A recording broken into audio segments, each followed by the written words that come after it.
देखिए, संख्या पद्धति के अंदर जो संख्याएँ आती है जैसे प्राकृतिक संख्या, पूर्ण संख्या, परिमेय संख्या ये लगभग सबको पता होती है। लेकिन जब एग्ज़ाम में क्वेश्चन पूछता है कि क्या पूर्ण को प्राकृतिक कहते हैं, प्राकृतिक को पूर्ण कहते हैं, परिमेय को अपरिमेय कहते हैं, वास्तविक को अपरिमेय कहते हैं, तो थोड़ा कन्फ्यूज़न हो जाता है। अगर इसकी शॉर्ट ट्रिक पता चल जाए कि जब भी कोई क्वेश्चन पूछे और हमें इस तरह से जवाब देना है कि इसका आंसर सटीक आ जाए, क्या ऐसा हो सकता है? बिल्कुल हो सकता है। एक बार इन सारी संख्याओं को हम फटाफट से रिविज़न करते हैं और फिर हम देखें शॉर्टकट मेथड। सबसे पहले हम देखते हैं प्राकृतिक संख्याएँ। प्राकृतिक संख्या किसे कहते हैं? जो 1 से शुरू होती है और अनंत तक चलती। अब हम देखते हैं पूर्ण संख्याएँ।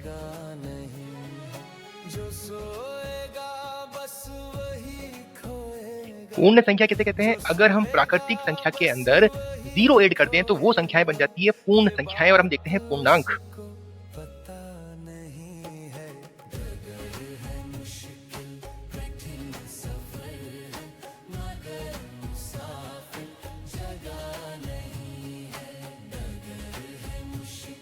पूर्णांक संख्या जो होती है अगर हम पूर्ण संख्या के अंदर ऋणात्मक वाली संख्याएं जोड़ देते हैं तो वो संख्या बन जाती है पूर्णांक संख्याएं, या फिर हम कह सकते हैं कि जो अंक पूरा है, जो कटा-फटा नहीं है, यानी कि माइनस वाली और प्लस वाली एंड साथ में 0 ये सारी संख्या कहलाती है पूर्णांक संख्याएं। अब हम देखते हैं परिमेय संख्याएं।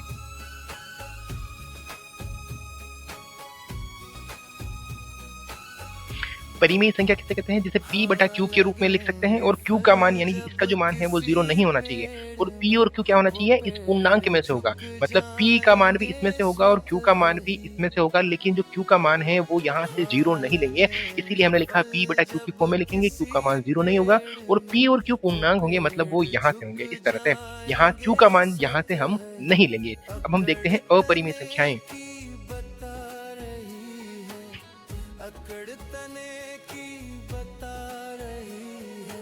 अपरिमेय संख्या किसे बोलते हैं? जो रूट वाली जितनी सारी संख्याएं हैं या फिर जैसे पाई हो गया या फिर किसी संख्या के नीचे 0 लग रहा है, वो सारी संख्या कहलाती हैं अपरिमेय संख्याएं।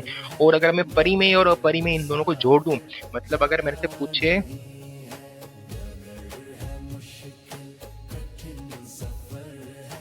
कि वास्तविक संख्या कौन सी होती है, तो वास्तविक कौन सी होती है? जो परिमेय संख्या लिखी हुई है और अपरिमेय संख्या लिखी हुई है, अगर इन दोनों को हम जोड़ देते हैं तो वो बनती है वास्तविक संख्याएं। मतलब परिमेय संख्या को और अपरिमेय संख्या को अगर हम जोड़ देते हैं तो वो बनती है वास्तविक संख्याएं। अब हम देखेंगे जो एग्जाम में क्वेश्चन पूछते हैं कि इसका शॉर्टकट तरीका कैसा है, वो देखेंगे। इसको शॉर्ट से कैसे सोल्व करते हैं, अगर हमसे जो क्वेश्चन पूछा जाता है वो तरीका हम देखेंगे। एग्जाम में हमसे जब क्वेश्चन पूछता है, क्वेश्चन ये पूछता है कि क्या हम प्राकृतिक को पूर्ण, पूर्ण को प्राकृतिक, प्राकृतिक को पूर्णांक, पूर्णांक को प्राकृतिक, इस तरह से हम कह सकते हैं क्या? तो हम थोड़े से कंफ्यूज हो जाते हैं कि हम इसका जवाब कैसे दें। तो एक बार सबसे पहले जब एग्जामिनर आपसे पूछता है कि सभी, हमेशा उस शब्द के आगे हमेशा लगाएगा सभी, यानी कि सभी प्राकृतिक को, सभी पूर्ण को, सभी पूर्णांक को, सभी परिमेय को, इस तरह से आपसे पूछेगा। इसका मतलब जो भी क्वेश्चन पूछेगा उसके आगे हमेशा लगाएगा सभी संख्याएं, सभी लगाएगा। अब देखिए, जब भी आपसे कोई क्वेश्चन पूछे, एक बार इसको आप इस तरह से याद कर लें कि ये जैसा लिखा हुआ है। अब हमें सिर्फ ऊपर से नीचे आना है, नीचे से ऊपर नहीं जाना है, इस तरह से। जब भी आपसे पूछे क्या सभी प्राकृतिक को पूर्ण कह सकते हैं? राइट, बिल्कुल कह सकते हैं। क्या पूर्ण को पूर्णांक कह सकते हैं? बिल्कुल कह सकते हैं, राइट। क्या प्राकृतिक को पूर्ण कह सकते हैं? बिल्कुल कह सकते हैं। क्या सभी प्राकृतिक को परिमेय कह सकते हैं? बिल्कुल कह सकते हैं। क्या सभी प्राकृतिक को हम वास्तविक कह सकते हैं? बिल्कुल कह सकते हैं। लेकिन अगर हमसे उल्टा पूछे, क्या सभी पूर्ण को प्राकृतिक कह सकते हैं? नहीं कह सकते। क्या सभी पूर्णांक को पूर्ण कह सकते हैं? नहीं कह सकते।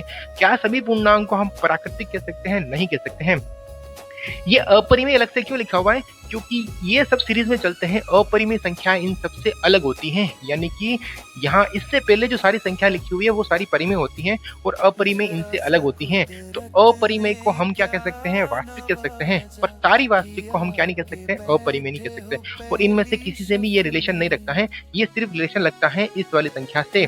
तो हम अपरिमेय, जितनी सारी अपरिमेय संख्या है उनको हम कह सकते हैं वास्तविक, लेकिन जितनी सारी वास्तविक संख्या है उनको हम अपरिमेय संख्याएं नहीं कह सकते हैं। इस तरह से आपको याद रखना है। अगर वीडियो अच्छी लगी तो लाइक करें और चैनल को सब्सक्राइब करें।